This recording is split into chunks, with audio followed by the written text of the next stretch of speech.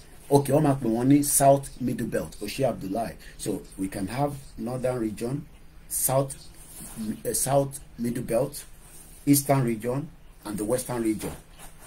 Do you think that Tinubu can push you back to that path of making it happen? I don't know. But again, the theme of the discussion to Shelelini was Southwest regional integration. This was put together at a lecture called Goke Omishore Annual Lecture.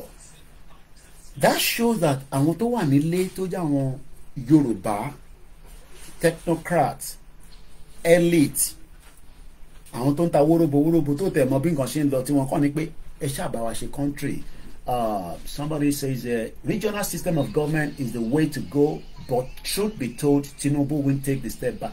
Why is everybody saying that he's not going to take it to that side? Yeah, trust the Tinubu police, because Baba Ayo Adebanjo was reminding us that Tinubu was also advocating for such.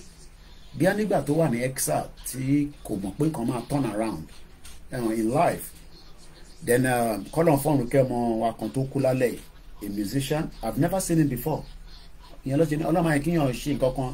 people will just start posting your picture, blah, blah, blah, blah, blah. He died, and I'm sure some of you have seen, but it seems that there's a pressure between him. I don't know, based on what I've been reading on Twitter, I can't confirm that, between him and another label or artist.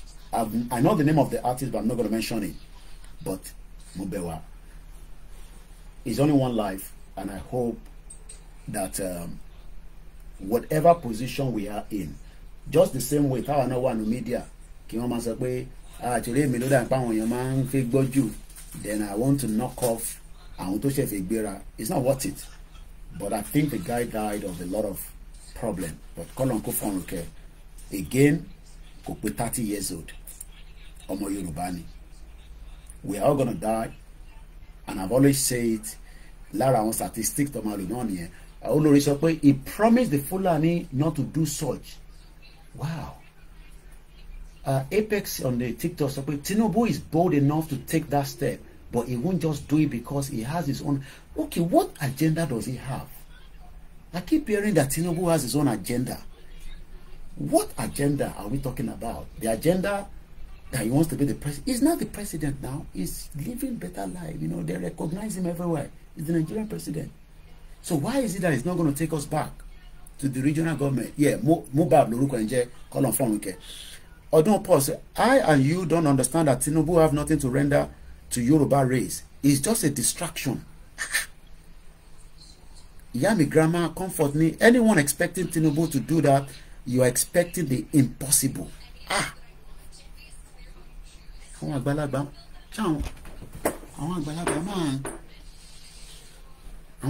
máa ń sọ̀rọ̀ lálẹ́ ìkẹ́. TJ Babani, our people in Nigeria doesn't know what life means, and our leaders are very hopeless. Ẹ̀yin tẹ́ wà lórí Instagram, ẹ̀yin fi comment, ẹ kàn máa fi gbọ́rọ̀ yẹn ni. All right, let's move forward. I'm now doing a bit of analysis around it, so that's why it's taking a bit longer. Now we know the team, we know those behind it. I've never Voice of Reason. I don't know them. It might just be an organization. I've never heard of them in Nigeria before. So let's see. Voice of Reason. Let me put Nigeria to it. I just want to get a background of Ahwani. Voice of Reason, Nigeria. Okay. The vision of Voice of Reason revolves around young people and their ability to have their change the world for better. Okay. So it's just like probably just one of some of these NGOs. Even there was a book that was written by Obafemi Awolowo called Voice of Reason. I'm just saying that right now. Voice of Reason, Obafemi Awolowo, 1981, 221 pages. Okay. I don't know.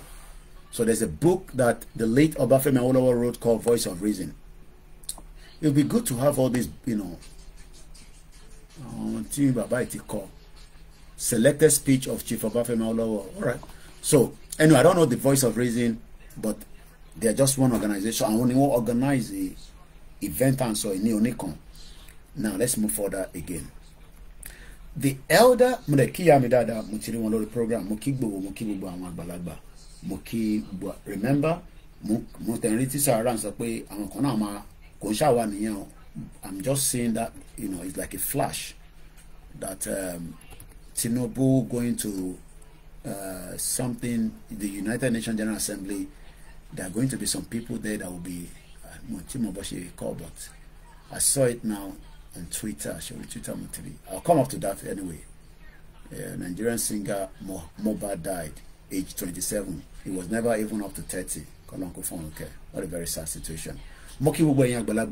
Olamilekan Zobo ni President Bola Tinubu will never listen to Baba Ayo Adebanjo because Baba Ayo Adebanjo did not support him. He actually supported Peter Obi. Yeah. Olakunle sọ pé Tinubu will never do that. Yeye Oge Morinlale Eshegoni Alhaji sọ pé long time abẹ́yìn lẹ wà ní ọ̀nà tó jìn èmi wà lórí program lójoojúmọ́. Èèyàn kan sọ pé Kogi níbẹ̀ yẹn kí lẹ sọ nípa Kogi. Kogi is more Yoruba than Kwara. Okay, all right, understandable. Èèyàn kan ní I am not sure. Baba Bikola wọ́n there will still be a president but a ceremonial president. Okay, that's if we go into a regional government. You're right. You're right. It will just be a ceremonial. Kò ní láṣẹ kankan tó fẹ́ pa.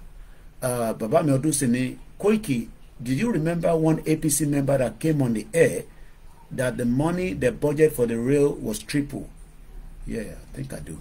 All right, let's go back to the article. Keep the comment coming. Again, we are rubbing mind. Program here only took 2 hours, so we have gone the first 1 hour. So that means by 10 o'clock, I'm gonna wind down. Keep me knowledge about BBC News. I do listen to BBC News. Even taxpayers money me. TV license me. 9 to Y. So Fulani will never allow Tinubu to do that. All right. The elder statesman, while speaking to the topic, argued.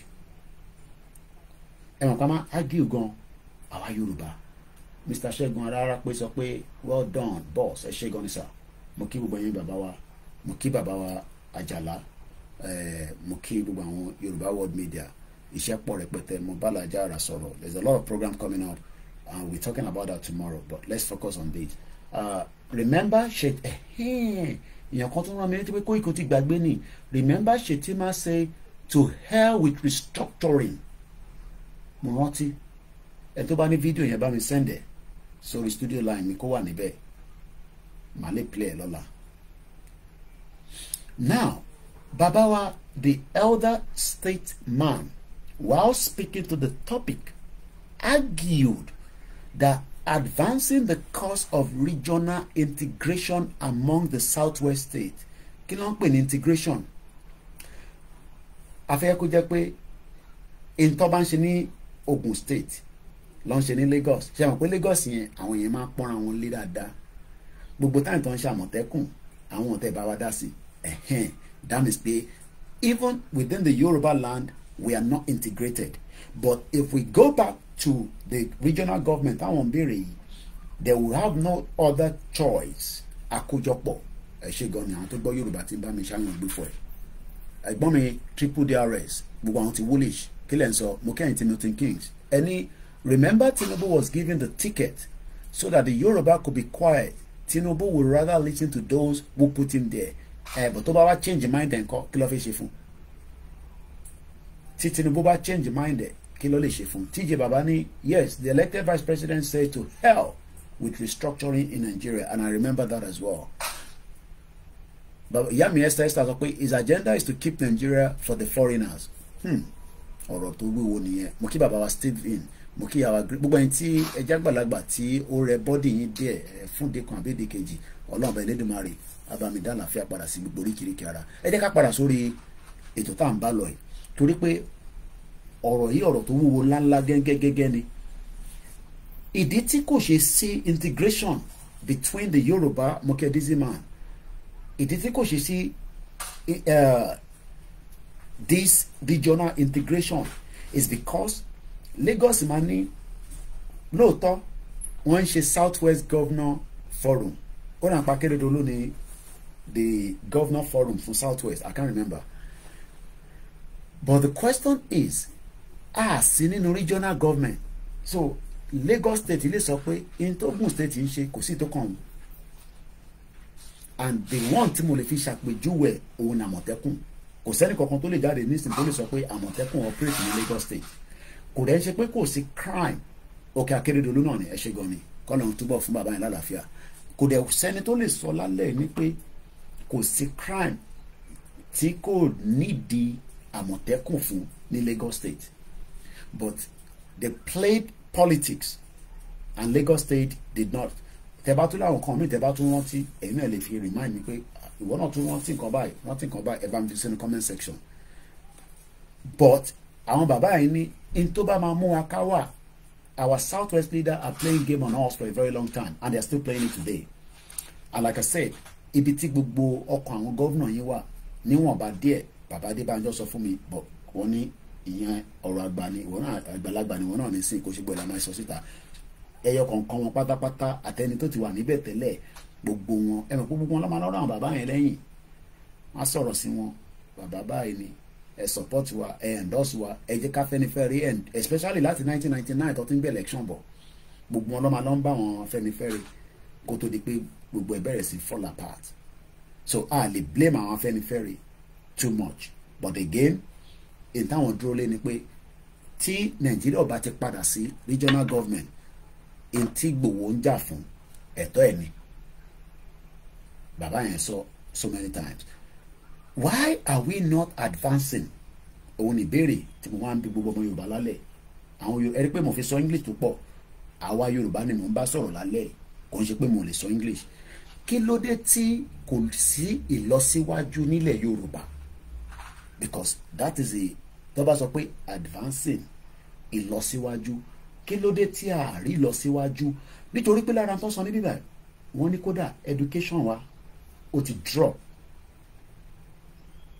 Àwa la kàn sí rò pé top notch ni wá ní education ó ti drop drastically. Our morals ó ti drop. Ìṣesí wa ó ti drop. Any other thing ẹ̀yin náà bá tún rántí ẹ lè máa fi síbẹ̀.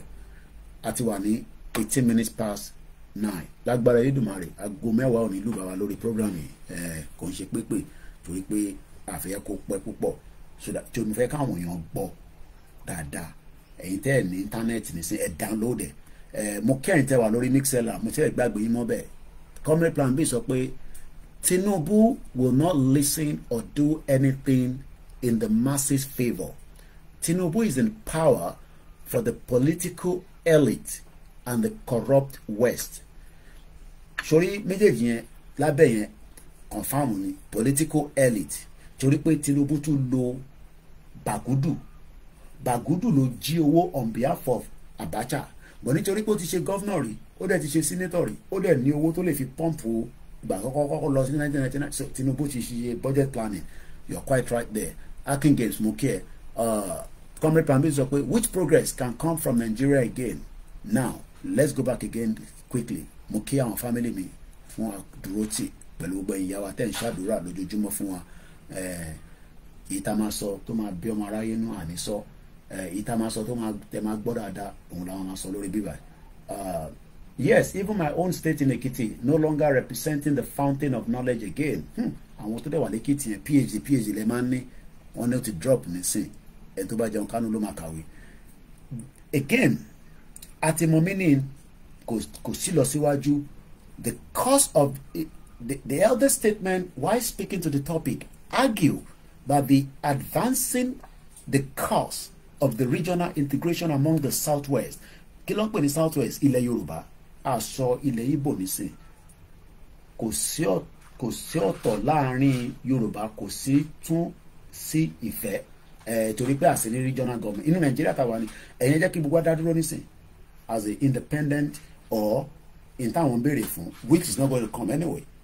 Ẹ rí pé ìfẹ́ máa wà ní kíákíá but for now kò lè sí ìfẹ́ torí pé ìfẹ́ tẹ́ kó wà àwọn gọ́vnà yìí gan òṣìfẹ́ torí pé Àmọ̀tẹ́kùn sí ní Lagos Akérédolú dẹ̀ ń push Àmọ̀tẹ́kùn Lagos láti Lagos gan lè fi ṣe disguise ó dá àṣà Àmọ̀tẹ́kùn but a máa pọ́ǹpù àwọn èèyàn wa wá tún máa support in Londo wá support in Logun State because àwọn ọbẹ̀ yẹn àti Ọ̀yọ́ oríṣiríṣi àwọn terrorists ló ń gbàbẹ̀ wọlé. Bàbá yìí wá ń sọ pé there will never be advancement because there is disintegration. Kò sí integration. So I say there is disintegration. Kò sí integration láàrin gbogbo àwa Southwest gbogbo ọmọ Yorùbá tó wà ní Southwest àtàwọn tó wà níta àtàwọn tó wà nínú ilé. But the Southwest state cannot bring the desired result. Mo fẹ́ ká mú bẹ́ẹ̀ dáadáa. Kò sẹ́ni tó fẹ́ ṣe nǹkan tó fẹ́ ṣoríire nínú ẹ̀. Àwa tá gbélé náà dání nísìn. A fẹ́ ṣàṣeyọrí lórí ẹ̀. ìyẹn la ṣe takú ti what God cannot do does not exist. Torí pé àwọn kan nísìn ká fail lórí project yìí just like bẹ́ẹ̀ náà ṣe sọ pé ìwọ náà ṣàṣeyẹ kó fail èmi wà ní kí Tinubu fail nínú ìjọba tó ń ṣe but ìjọba ẹ̀ ó nígbà tó máa parí. Kò bá ṣe dáadáa kò bá ṣe anyhow ó ti nígbà tó máa parí. Èyí táwa ń sọ èyí tó máa lọ forever ni. Wọ́n wá ní the southwest state gbogbo ilẹ̀ Yorùbá pátá cannot bring the desired result unless the 1999 constitution was changed to the federal constitution, where each state would have its autonomy, as was the case when the Saj, ìyẹn bàbá wa Chief Ọbáfẹ́mi Awólọ́wọ̀, was the premier of the region. The question again now is, kí ló ń fi wọ́n lọ́kàn balẹ̀ pé ilẹ̀ Yorùbá máa progress? Kò ń ṣe pé blue layer tó ń ṣe lè yàn sọ, kò ń ṣe pé kò ṣe títì là ń sọ, pé progression yẹn máa continue. Ó dẹ̀ máa ní ṣé wọ́n fi àjọ̀nú kan sáàárín Ọ̀tẹ̀dọ́là bridge yẹn débi pé ibẹ̀ gangan ni problem máa wà ní gbogbo gbàláyé yìí. Orúkọ yẹn ẹ lè má gbọ́ nínú wíìkì kan tí train ọba tí container ọba jábọ́ níbẹ̀ nǹkan kan ṣẹlẹ̀ níbẹ̀. Ṣé àjọ̀nú kan wà níbẹ̀? It's because there is lack of discipline. Kọ́ kúkú break gbogbo bẹ̀ yẹn kọ́ wá kọ̀ọ̀kan mi síbẹ̀ but níbo ló ti fi rówó yẹn federal ló gbọ́dọ̀ ṣòwò yẹn. In tó bá mú state fi ṣe state yẹn máa tún struggle fáwọn tó wà nínú state yẹn. It's because we are still under a fraudulent system called the 1999 constitution. But àwọn èèyàn wá rò pé àwa ń bínú tá a bá jáde tá à ń sọ̀rọ̀ báyìí because constitution yẹn fúnra rẹ̀ is taking us backwards. Tọ́ba náà amende lè amende kan tí ó wà fraud, and that is what Baba Ayo Adebanjo is saying again here. Màá tútú bẹ̀rẹ̀ kàlẹ́ nǹkan sí ẹ mọ̀ pé teacher gbọ́dọ̀ máa repeat nǹkan tó lè bá yé àwọn student torí ẹ̀yin ni student náà wọ́n máa béèrè lọ́wọ́ lecturer pé ó ṣe mistake ń bẹ̀ yẹn ìwọ náà gbé yẹ̀wò ní bíbá ẹ̀. Olórí Ayaba ní Tinubu is there for the few, not for the masses. I will not dispute that. The elder statesman, while speaking to the topic, argued that the advancing the cause of the regional integration among the southwest states cannot bring the desired result unless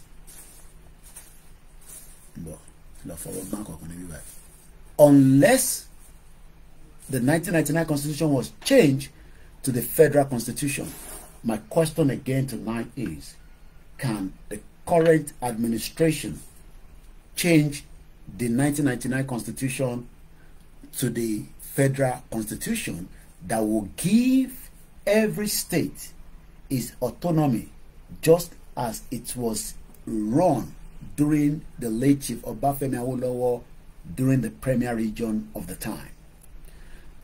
The Afenifere leader is now charging Tinubu to live up to the expectation by accomplishing what he had been advocating for when he was in trenches. Òyìnbó yẹn ti pọ̀ jù, ẹ jẹ́ ká break it down.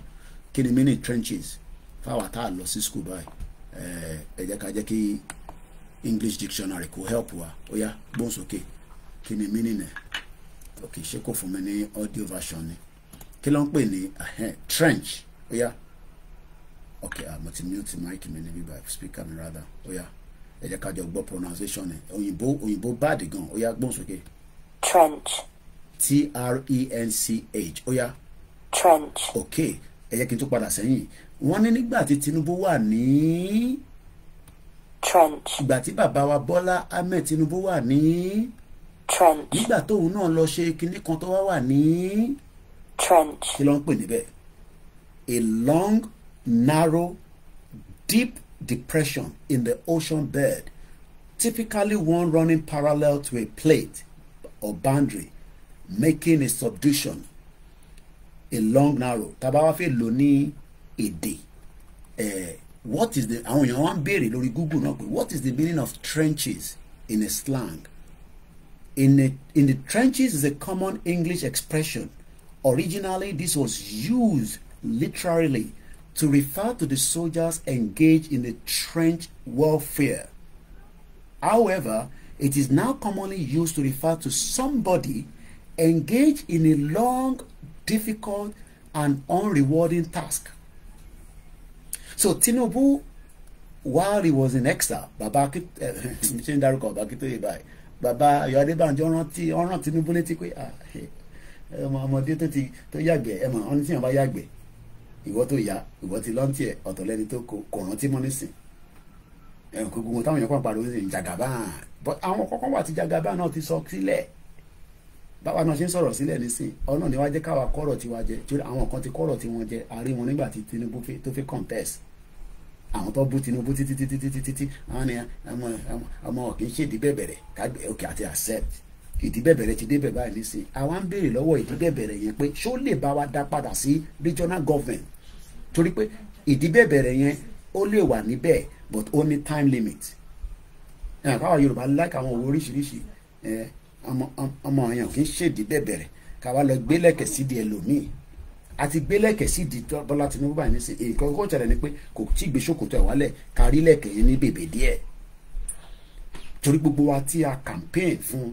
tẹ sọ pé ẹ fẹ́ ẹ lọ́vẹ̀ Koiki òfin ẹ̀ka lọ gbé fún Peter Obi ni ọmọ àlè ni wọ́n máa jẹ́ o ẹ̀ràn tí ibẹ̀ ṣe ń bú mi àbí ẹ ti gbàgbé náà ẹ máa bọ̀bọ̀ ìkẹ́ ẹ bó ṣe ń sọ̀rọ̀ sí Jagaban wa ṣòfin ẹ̀kọ́ gbé fátikù ni ọ̀dà ẹ ṣáà ti gbé lẹ́kẹ̀ẹ́ sí díẹ̀ àwa ń béèrè lọ́wọ́ yín látara ní tí bàbá wa Ayo Adebanjo ń béèrè pé ṣé Bọ́lá Tinubu ti gbàgbé pé òun náà wà ní trenches nígbà kan.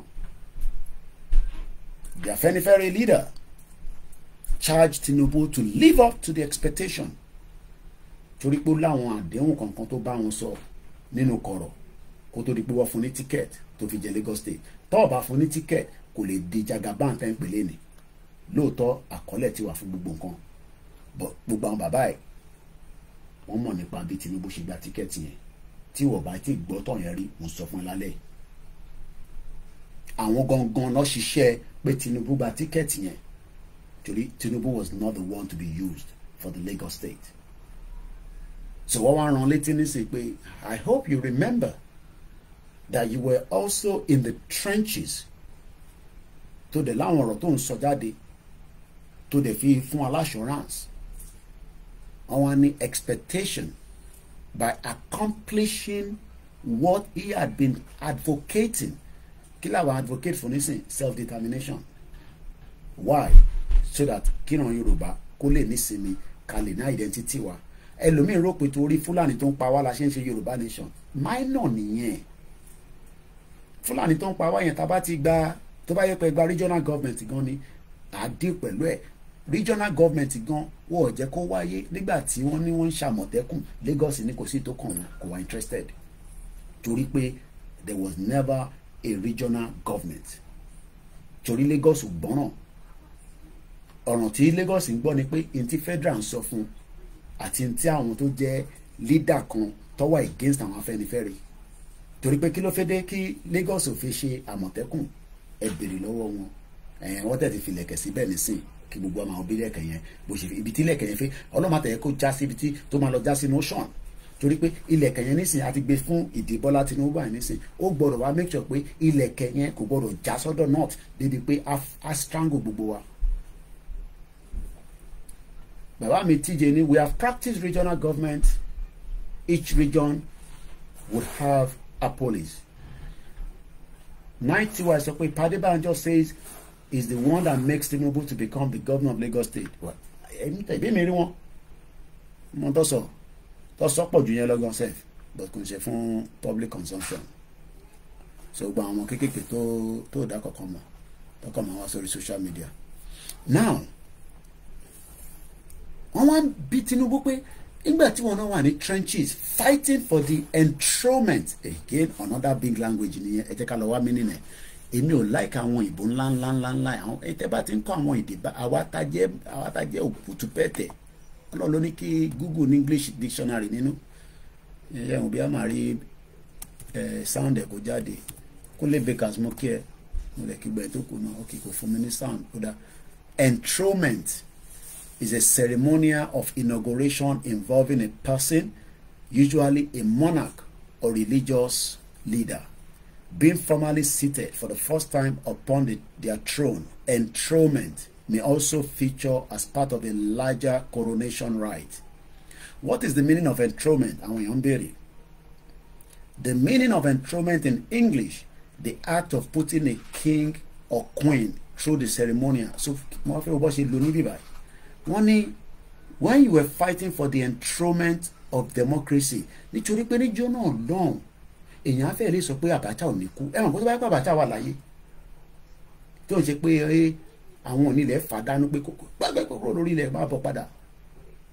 Ẹ̀ṣẹ́ ìgbọ́n mi ṣẹ́gun ọ̀nà wọ́n ní enthronement of king. Mo wá ń bẹ̀ ẹ̀yin tí ẹ fẹ́ràn Tinubu. Ṣé Tinubu is an enthronement? Torí a ti mọ meaning enthronement nísìnyí pé ceremonial fáwọn ọba ni. Tinubu kò kí n ṣọba, is a president. Òun ò lè ṣe bí alibongo gan nísìn ẹni bó ṣe rìn kò yẹ ká fi ń yọ torí ní stroke ẹ kí ó bá wá ní nígbà tó ti sick kí ló kúrò ń bẹ. Bàbá alibongo wà níbẹ̀ for 42 years. Ọmọ take over, ọmọ náà ti tuntun wá sick, ó ti ní stroke. Inú pé ó ní stroke yẹn náà ló tún make some noise. Wọ́n tẹ̀ ti fún láyè pé kó travel out nísìnyí kí a máa lọ tọ́jú ààrẹ. Paul Biya ó wà níbẹ̀ nísìn. Gbogbo yẹn Tinubu ò lè rí ṣe ní Nàìjíríà o. Ẹ gbọ́ mi dáadáa o. Yomi Benson ní jaga bandit àwọn òyìnbó tẹ̀ ń sọ yìí ẹ má yẹ káwọn jagaban bínú lálẹ́ ìsinmi o. Ẹ pé mi kàn ka kọ́mẹ́ǹtì yín ni. Ètò yìí ti fẹ́ wá sílẹ̀ ó kù díẹ̀. Mo ti fi jà wálẹ̀. A sì máa padà sọ lórí ẹ̀ lọ́la. Mo dẹ̀ promise nípa fẹ́ sọ lórí Wales àti Latvia. Ìyẹn ni mo fi gbé wá lọ́sàn-án but ọwọ́ mi kún díẹ̀ látàárọ̀ ẹ má bínú. Latvia gbogbo population wọn ṣe kò tó 2 million. Àwọn àti Wales play football lánàá orí BBC News mo ti gbọ́. Mo wá ń wo Wales Latvia tó 2 million. Wọ́n dẹ̀ ń represent ara wọn as a country. Kò ń ṣe pọ́ lówó but wọ́n ti kóra wọn sábẹ́ EU. So ìwọ ò fi jẹ́ kí Yorùbá nation wà kó wà lábẹ́ African Union. Ó fẹ́ kí Nàìjíríà wà kó wà lábẹ́ African Union. Nàìjíríà tó ní value. Òun làwọn bàbá yẹn sọ. Ẹ jẹ́ ká tẹ̀síwájú díẹ̀ sí. Bàbá Adebanjo ní equally change the southwest state to be united in promoting their regional economy. Ẹ máa wonder pé kí ló dé tí Lagos in function? Kò ń ṣe pé àwọn tó wà náà ń rí jẹ lọ títí o. Because Lagos is really functioning. Tẹ́ bá dé Lagos lálẹ́ ìwà sì máa rí high life tó dáa. But kò ń ṣe pé àwọn citizen yẹn ń gbádùn. Nítorí number one àti lájòjì tó pọ̀ jù 20 million. Tàbá vet wọn gbogbo àwa tá jẹ́ ọmọ Lagos gan àbọ̀ ọmọ Yorùbá gan kí bá sọ pé ọmọ gbogbo àwa tá jẹ́ ọmọ Yorùbá gan tá wà nù bẹ̀ a gbọ́dọ̀ ju 10 million lọ. Gbogbo àwọn tó kọ àjòjì ni wọ́n. Wọ́n dẹ̀ ti fẹ́ gbá wa sẹ́gbẹ̀ẹ́ if we are not careful. The data is just showing every time. Ìlú ìgan wọ́n control ẹ̀. Why are they controlling immigration? So having our own regional government tó bá yẹ pé òun là ń bá lọ ni we would have been able to also say ta ló fẹ́ wá irú qualification òun ló ní cleaner àti ní the cleaner nìsín àwọn tó ń fọbọ́ la need ṣé o lè fọbọ́ ó dà torí alóòtẹ́ọ̀ tó pọ̀ táwọn èèyàn máa ń dé sí bíi Dubai àwọn tó wà ní Dubai abọ́ ló ń fọ báwa náà ṣe fọbọ́ mo fọ ṣége náà abọ́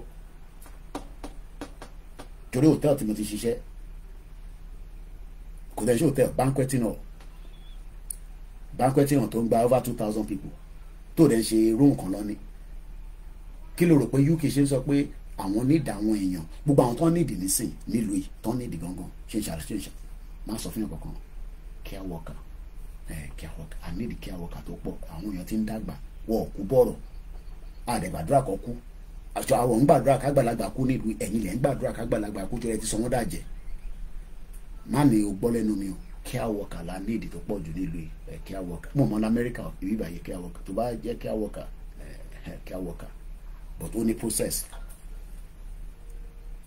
ó ní first degree ní ìdíwọ́ Koiki wà ní bíbá jẹ́ kí Koiki lọ kàwé sí kó ní first degree kódà kó ní third degree ní ìdẹ̀ ní third degree kódà ní ìdíwọ́ tó ní second class degree ní ìdẹ̀ ní bíbá tó bá ní second class gbé yẹn sẹ́gbẹ̀ wàá fi ṣe care worker níbí báyìí wàá máa pa owó wàá dé máa sẹ́ orí fídíò tí mo send sórí social media lẹ́nu jápa advert orí fídíò yẹn wọ́n kọ́ síbẹ̀ pé jápa tó bá ti wá jápa débí báyìí wàá máa fàṣẹ àwọn ẹ̀gbọ́n ẹ̀ tó wà nílé àwọn ọ̀rẹ́ ẹ̀ tó fi sílẹ̀ kò ń ṣe pé àwọn náà fi ṣiṣẹ́ economy south west ni tó fi pé ẹ fi pé àwa tá wà níta inú wa ń dùn bá ṣe ń sẹ́ńdowó sí yín ni láyé àtijọ́ wọn máa ń sẹ́ńdowó wa láta búrọ́dì sáwọn èèyàn lábúrọ́dì ni ó rà pé máa ń fi pé inú wa ń dùn tẹ́ ń tọrọ £50 50,000 àti sanwó ọmọ school normally tó bá yẹ pé south west ń ṣiṣẹ́ economic wise tó wà industrialized ìwọ láti máa send owó sẹ́mi ní UK pé Koiki jẹ́ ìṣàánú ẹ̀ gbogbo ọ̀rọ̀ tó kálẹ̀ ó sọ pé bílẹ̀ kí ló wá lé tó London ló wá pọ̀ tó má bọ́n lé mo ti wà lé má jẹ́ kẹ́mi wá lé nísìn iṣẹ́ wà fún Koiki má bọ́n lé ṣèbí táwọn èèyàn ṣe tó fi ń padà lọ ní after tó bá ṣe tán à ń sáré lọ́lé wọ́n fi lọ develop ìlú àwa ń japa èmi mo promote company yẹn ni mo gbé fídíò wá sísàlẹ̀ ni torí pé tí bá gbé wá sàlẹ̀ gbogbo àwọn tó bá wo fídíò yẹn ẹ̀ máa lọ sàn dewó láti rí company ọ̀dẹ̀ sanwó advert fẹ́mi èmi kọ́ rí lórí ọmọ tó gbèsè ẹ̀gbẹ́ bus stop wa wọ́n mọ̀ pàwọ́ tá a bá ti faṣẹ́ lọ app yìí dẹ̀ dá láti fi sàn dewó lọ sí Nàìjíríà o so what expect èmi àti ẹ̀ káwa ṣiṣẹ́ káwa fa gbòòrò dẹ̀ pé oríṣiríṣi tó bá ti jẹ́jẹ́ new àwọn kan wà truck lamẹ́ríkà tó ń make owó gidi àwọn kan wà lórí nursing floor tó ń ṣiṣẹ́ oríṣiríṣi iṣẹ́ tó bá wọn tó bá ṣe tó bá wá ṣe gbogbo iṣẹ́ yẹn tán àwọn àwọn bíìlì ẹ̀ tó bá gbé dé wàá máa wọ àwọn fámìlì ẹ̀ nílé pé ṣé kíyà jẹ wọn kù ni àwa yọ $200 wàá wá bẹ́ẹ̀ fowó gbé ẹni tó jápa àwa send ẹ̀ padà sí Nàìjíríà ìyẹn lẹ́fẹ̀ẹ́ ká máa ṣe forever kò possible kò possible èèyàn kan sọ fún mi ẹ̀gbọ́n mi dì sí ni kódà ojoojúmọ́ ló ń polówó ẹ̀ lórí metro newspaper ẹ̀mí kúkú mọ̀ Koiki èmi ò sí lára àwọn tó wà London tó ń ka pépà ibo ni pépà tí mo kà lẹ́nu wa pépà méjì ni ìrọ̀lẹ́ wà ìtàárọ̀ wà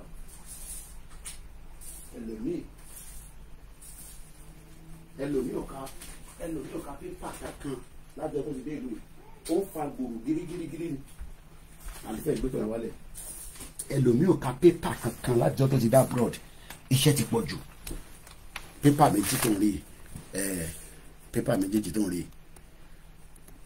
pépà méjèèjì tó ń rí nísìnyí pépà ọ̀tọ̀ọ̀tọ̀ ni eléyìí ti tàárọ̀ ni free ni méjèèjì eléyìí torí pé mo fold ẹ̀ ibi tí mo ti kà gbogbo ẹ̀ mo ti kà mo ti máa lò ń bẹ́ẹ̀ mo ti lò rẹ́rẹ́ ń ṣẹlẹ̀ nílùú yìí o billing from Nigeria every day I am so choke ìyàfọ́ náà ẹ má choke o bí a kẹ́ wáṣẹ́ díẹ̀ sí a gbọ́dọ̀ support àwọn tó wà nílé tá a bá fẹ́ kí ẹ̀kọ́ kọ́ bẹ̀rẹ̀ sí náà ṣe ritual ẹ wo bọ̀bọ̀ tó náà ó gé kíní ìsàlẹ̀ bàbá ẹ̀ kí má fi gbogbo ẹnu pé tán ó wá náà fóun lọ́ṣẹ̀ èmi ò gbọ́ fídíò yẹn Yorùbá ló ń ṣe rituals tó pọ̀ bí ibo ṣe ń ṣe tiwọn àwa náà ní tiwa lọ́wọ́ sórí pépà lélẹ̀ àwọn gbọ́dọ̀ journalist lè ní mo gbọ́dọ̀ mọ tó ń lọ náà nílùú yìí ọ gbọ́dọ̀ sọ in tó lọ nílùú ìfún mi sórí Evening Standard òun lélẹ̀ ọ̀fẹ́ ni torí nínú Evening Standard yìí gbogbo school pátá ọmọ báwọn ọmọ wa ṣe wọ àwọn tó ti ṣe GCSE tọ́ṣẹ̀ ṣetán tó fi lọ sí A-level Evening Standard yìí wọ́n sọ̀rọ̀ nípa prostate improve oríṣiríṣi share butter tó kún nílẹ̀ Yorùbá táàrí fi ṣe sórí bọ́ ṣe package sórí packaging share butter sórí packaging share butter tó ń dún ṣánpọ́nṣánpọ́n nílẹ̀ Yorùbá but nígbà tẹ́ ẹ̀ wà develop nígbà tẹ́ ẹ̀ wà industrialize so báwo lẹ ṣe fi package a gbọ́dọ̀ ra ní raw lọ́wọ́ tiyín káwa ṣe wá dá ìlú tẹ̀ mú kí Ọkọya Ọfọláyan a gbọ́dọ̀ ra ní bulk ní fresh yẹn àwa gbé wá sí UK a gbé lọ sí China àwọn aṣẹ́ wa bẹ̀rẹ̀ sí ń dá ìlú tẹ̀ wọ́n tún wá di nǹkan kan mọ́ kò tún wá ní wá jẹ́ original mọ́ ètò yẹ kí regional government ṣe fún wa if it was still functioning. Are you with me? Are you with the program? Sori share butter. Oh, sori bó ṣe package ẹ̀ jẹ́ nǹkan tó kọ síbẹ̀ fún mi. Share butter ideal for all skin types and ages. Wọ́n ní wọ́n ṣe special offer 25% discount at the site wide at the checkout from 11 to the 30th of September. Some call this natural moisturizer, a miracle worker. Washing shea butter. Shea butter is a nutrient-rich, luxurious natural fat that extract from the African character tree. Naturally, that means pé UK colony, America colony, our Africa la ní. Shea butter lásán ó ti sọ wá di billionaire. Èmi àti wọ bàbá mi Prophet Ogundele Mukinsa. But níbi tí a wà nínú ràtìràtì kọ́lọ̀ má jà wà nínú ràtìràtì nínú pé a ní ká tẹ̀síwájú ká progress àwọn kan ní náà a kì í gbé lẹ̀kẹ̀ onílẹ̀kẹ̀ ká wá lọ jù sí ìdí ọmọ ẹlòmíì ṣó fẹ́ ká ju lẹ̀kẹ̀ sí di Peter Obi ni ìwọ náà rò náà Yomi Koiki àwọn kan bẹ̀rẹ̀ sí bẹ̀ mí pé kí n turn down kí n ṣe sùúrù pé kí ló dé ṣé mo wá hate Tinubu tó yẹn ni ọmọ Yorùbá ni Tinubu tó respect àwọn ọba tó lọ sí Ọ̀ṣun tó lóun lówó jọba lọ nílẹ̀ Yorùbá ṣé ẹ kó sọ̀rọ̀ ẹ̀ jáde lẹ́nu tó bá tẹ̀ lówó jọba lọ ṣé ẹ kó sọ̀rọ̀ ẹ̀ àbí gbogbo yóò gbọ́ fídíò yẹn ó náà lọ́wọ́ jọba lọ ọba tó ní gbogbo ọba ba lórí gbogbo nǹkan ni kò ń ṣe lẹ́sìn mo rí ṣọ́ọ̀ṣì kan bẹ́ẹ̀ ni gọ́vnà ń gba ọba lọ́wọ́ báyìí ní kábíyèsí Elédùmarè Síjú Adé ọba ń gba owó lọ́wọ́ gómìnà. So ibi tí mo fẹ́ lò kọ́ nìyẹn mo ti sọ shea butter ọ̀nà dáwọn kan lélẹ̀ náà sí plant made new baby new oil oríṣiríṣi wọ́n wá sọ̀rọ̀ nípa sórí business sector BMW there are many plants in Oxford àwọn ò ní mini plant mọ́ ní Nàìjíríà wọ́n ní wọ́n assemble mọ́tò gbogbo party tó lọ́n kó wá láti China tí Innocent wọ́n assemble ẹ̀ ó tẹ̀ ń try. Planning activity for the new London homes dives to the lowest for 13 years. One BMW have now safeguarded 4,000 Cowley jobs in all electric shifts. In a move to safeguard 4,000 jobs, Amanfi try to safeguard the Sheni Bibai because I think anybody could work without a job, especially on to buy the IM job, on to Sheni BMW plant. Do you think that we can have that in Yoruba land as well? Ṣùgbọ́n ẹ̀ka tí ní gbogbo kìíní bọ̀wọ̀ ní jẹ́ ká ṣe ìyẹ̀ bàbá mi ọ̀nà Adéọlá ní they are all Gaiman obas ẹ̀yìn ilẹ̀ sọ̀rọ̀ ní kọ́mọ sọ ọ̀tún ní ká má bá wọn ọba o. A move to safeguard 4,000 jobs at the BMW Cowley plant in Oxford wọ́n ti máa gbọ́ Oxford àwọn èèyàn gbòógì ló máa ń lọ kàwé níbẹ̀ tó bá lówó dáadáa tó bá dẹ̀ good. BMW guess it of a spend is now going to spend £600 million in all its factory. No, the plant Oxford was unveiled today as the car maker drives to become all electric by 2030. Gbogbo mọ́tò BMW only by 2030 office all the electric. Àwa ṣì wà níbi máa rẹpo sí mọ́tò pínpín ẹran tí orin yẹn bíbí bàbá mi Siliki ẹ̀yọ́dà pé wà sínú olùkọ́. Our backwards, we are not progressing, we are not moving forward. I'm a pareto yìí ẹ̀jọ́ mi gbọ́dọ̀ gbọ́ BBC 10 o'clock news ibẹ̀ lèmi náà ti náà lọ́n tó ń ká nǹkan níbẹ̀ ẹ̀jọ́ yà mọ̀ káwọn yàrá bias but mo ń san TV license fún wọn. Now BMW is spending £600 million in all on the factory and another one in Sweden yẹn ibẹ̀ yẹn dábàjẹ́ tí wàá drive lọ sọ́nà bẹ́ẹ̀ wọ́n ní roundabout kan ó máa rí yípo ni. But an accident in there. Chancellor Jeremy Hunt called it a huge vote of confidence in the United Kingdom. Kò dì síbi kankan tó ṣe critics. Bẹ́ẹ̀ náà ṣe ń critics wa ó wà náà ní UK. while critics say the Britain is still playing catch up on electric vehicle, Autumn blame pé UK ṣe ń ṣe catch up. In July, Tata said it will build a giga factory in Somerset for Jaguar Land Rover car batteries. Last week, Vauxhall started producing electric vans at its factory in Ellesmere Port. Jaguar says it will be all electric by 2025. Most of them put it by the international room. Èmi àwa máa ka gbogbo eléyìí, màá wá jókòó sórí program, màá wá máa ṣàlàyé fún yín, wàá wá máa sọ pé kí ni bàbá yìí sọ yìí? Torí pé brain ẹ àti brain mi ó máa yàtọ̀. Kò ń ṣe pé Nàìjíríà náà lè dé gbogbo bíbá yìí. Nígbà tó bá ti gbé gbogbo owó tó yẹ kó lò, tó ti jí tán, tó ti pull it out. How do you get a job? Torí pé business ni, stock market ni ìyẹn lọ bẹ́ẹ̀. Ibi tí mo fẹ́ lò gangan, àwa náà ní problem ní bíbá yìí. Ọlọ́run já ní problem. Thousands more Wiko jobs face axe as rescue fails. Wọ̀rẹ́ nira. Ibi kan máa ń pè ní Wiko. Nǹkan máa ń ship níbẹ̀. Wọ́n lọ sí. But in tí mo fẹ́ fi wọ̀nyí gangan, òun ni gbogbo àwọn ọmọ wa tó ń lọ sí school láìpẹ́ tí Ọlọ́run túbọ̀ fún wọn ní ìmọ̀ tó dáa. So tó bá ti wá ka, tó bá ti living standard, gbogbo school tó yẹ káwọn ọmọ ẹ lọ. Ṣùgbọ́n ọ̀tọ̀ kọ sí bíbá. The future leaders wanted. The future leaders wanted. Ìwọ tó wá wà Nàìjíríà ní fẹ́ wá kàwé ní bíbá business center ní fún wọ. Àwa tá wà ní bíbá lọ like. Ṣùgbọ́n ọ̀tọ̀ kọ bàbá mi ní Mr. Koiki, I work for Veolia as a truck driver. By 2030 all our trucks will be electric. Ṣé àgbọn tí bàbá wa sọ? Mo máa wọn Veolia yẹn. Wọ́n ní by 2030 àdéhùn ní 2023 nísìn. So they have 7 years. Tọ́ba tẹ̀ fail, tọ́ba meet up 2030 yẹn in another 2 years, 3 years.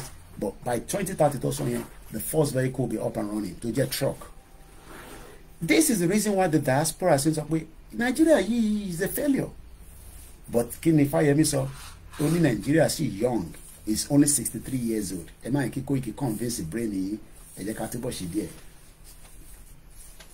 Ní ẹ̀ní, wọ́n ti ṣe náà pè ní Tuesday 12th of September 6th form opening evening.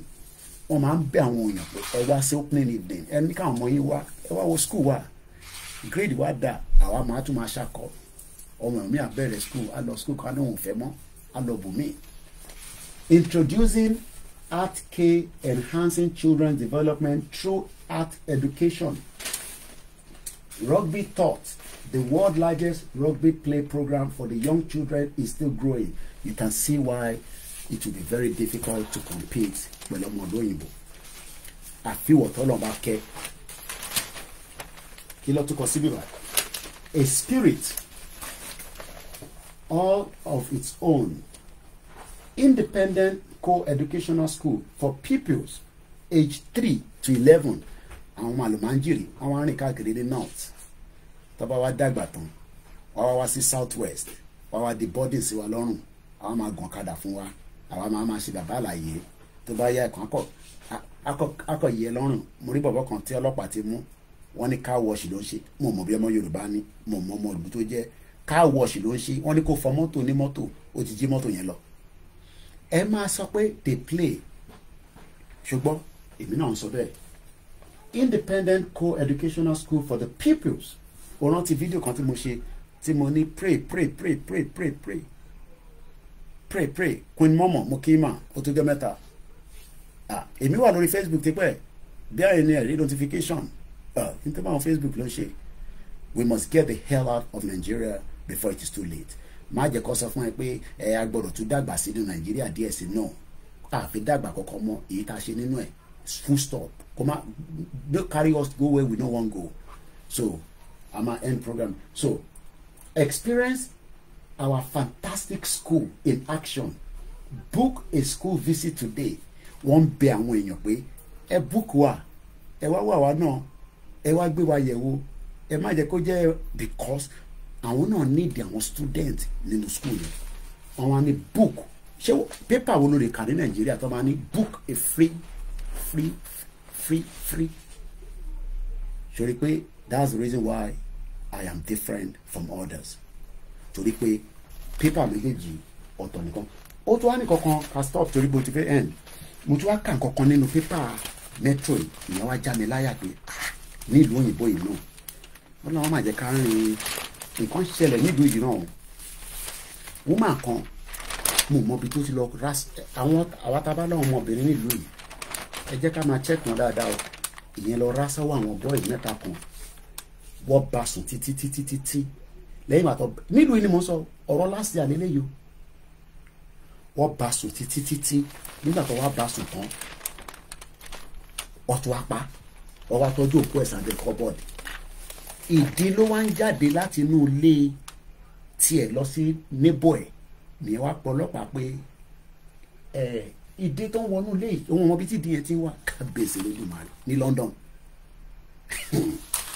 Ọgbọ́n ọmọ yẹn ṣe fáìn tó ẹ wo bó ṣe fáìn tó. A woman was starved and enslaved in a sadistic murder. Mẹ́wàá ṣẹlẹ̀ nílùú òyìnbó náà ẹni bá kàn ló mọ̀. Nígbà tí mo wá kà how come mo kọ́kọ́ rò pé bí a Kenya nàbí Nàìjíríà ló ti ṣẹlẹ̀ lọ́dọ̀ wa ní bíbá. A woman was starved, tortured and battered to death by 3 people in the scene of unbelievable depravity. A court was heard. Ẹni tó ń fẹ́ tó ń ṣe boyfriend and girlfriend 26 nìyẹn òun fúnra rẹ̀ she was 35 years old. Ó dẹ̀ lọ from 18 stone ó já wálẹ̀ sí 6 ní size from size 18 ó já wálẹ̀ ketchup tomato ló ń fún jẹ lójoojúmọ́.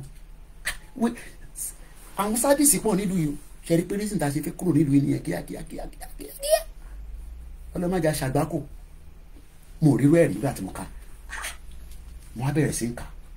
Shakira Spencer, she was only 35 years old, was fed just ẹ̀jẹ̀bá mú sachet ketchup kankan really don't understand nǹkan tó ń jẹ. She was fed a sachet of ketchup. Táwọn ọmọ yín obìnrin bá náwọn lọ́bì kan ẹ bẹ̀rẹ̀ máa check wọn torí mo mọ bẹ́ẹ̀ àwọn family ẹ̀ ṣe allow tí wọ́n ṣe follow up pẹ̀lú ẹ̀ àbí kò ní family nílùú yìí ni I don't understand. She was fed a sachet of ketchup and treated like a slave by the sadistic trio Almeteta accused of her murder, according to the prosecutor claim. A badly decomposed body was discovered in a flat in Ealing, in London, West London, last September. The Old Bailey she had fallen under control of her former neighbor Asanta, 38, and lover Sean Pendry. No, sachet for money. So, in Tonfide, kò jù báyìí lọ ketchup. Àti case in lọ́wọ́lọ́wọ́. The case continue the trial continue. Wọ́n ti mú wọn nílùú yìí. So, ẹ̀yin tèmi ibi tá a máa rí wọn dé lálẹ́ yìí nìyẹn. Mo sọ fún ẹ pé rẹ́rẹ́ ń ṣẹlẹ̀ nílùú òyìnbó ẹni bá kàn ló mọ̀ ni. So bó ṣe jẹ́ nìyẹn. Ọ̀rọ̀ Ayọ̀mí Kóìkí lèmi jẹ́ Kóìkí Media. Mo kí ọmọdé mo kí àgbàlagbà mo kí gbogbo ẹ̀yin tí ẹ bá wa darapọ̀ mọ́ ànírìnrìn ìjọ bí ń pọ̀nà níbí báyìí ní weekend náà níjọ́ Sunday èèyàn kan jáde ní Clapham mọ́tò tó gba ẹ̀mí ẹ̀ tí mo tí yó ó kú lẹ́sẹ̀kẹsẹ̀ ní UK bíbá. So things happen, but we pray we will not get caught up in any of such. Olami Koiki Media, bringing the world closer to your doorstep. The last man standing. Have a very good evening. Bye for now. Mulagbo BBC News. I only have 4 minutes. Bye for now. $2 lagbero long as we start our lecture. Ṣẹ́gun Yorùbá tí ń bá dárúkọ yín ẹ má fi ṣe bínú ó dàárọ̀. Bye for now.